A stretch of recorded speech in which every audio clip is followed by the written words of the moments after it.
In fact, our scripture today says that we have everything we need for this renewal. We have everything that we need for this renewal. But let's look at it together. It comes from 2 Corinthians chapter 4. This is one of Paul's letters to an ancient church. And he says, we have this treasure in jars of clay to show that this all-surpassing power is from God and not from us.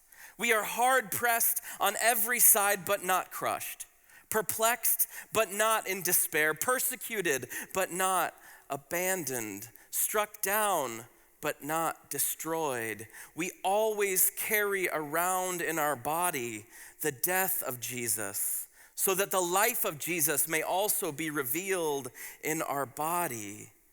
Therefore, we do not lose heart.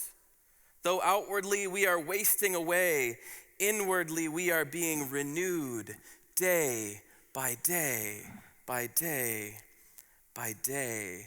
We have this treasure in clay jars. Now, I don't know what sort of treasure you start to think about when I tell a story like my daughter, Dorothy. I don't know if you have a treasure tucked away somewhere in a desk drawer, or a treasure that sits on a shelf of some importance in your household. I don't know if you tend to keep those sorts of treasures, or if you don't get caught in those trappings. But when Paul writes about this sort of treasure, he's really specific that it's hidden in clay jars. And I know for us, clay jars, well, what sorts of clay jars do we have? Well, clay jars in the ancient world were, as they are today, breakable, fragile. But the other thing that they were is that they were quite ordinary. You see, a clay jar was something that you used every single day. It wasn't anything of any significant value. Now, if you've ever seen a clay jar from the ancient world, that is something of real value today, right? Perhaps some of you have biblical clay jars sitting on important shelves. But in the ancient world, these clay jars were pretty typical. They were an ordinary thing that you would use every single day. Something breakable, something fragile, but something entirely ordinary. And Paul writes that we have this treasure that's hidden in these ordinary vessels, these fragile vessels. He's talking about you and me. We're, when it all comes down to it, fairly ordinary. When it all comes down to it, fairly breakable and fragile humans, aren't we?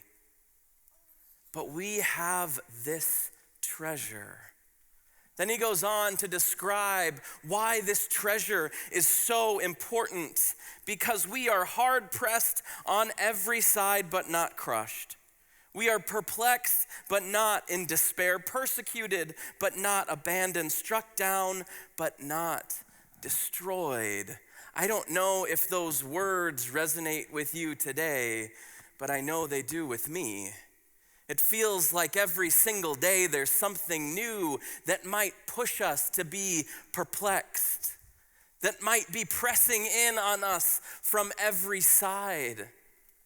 But after each of these, Paul says, but not. We are not crushed. We are not abandoned.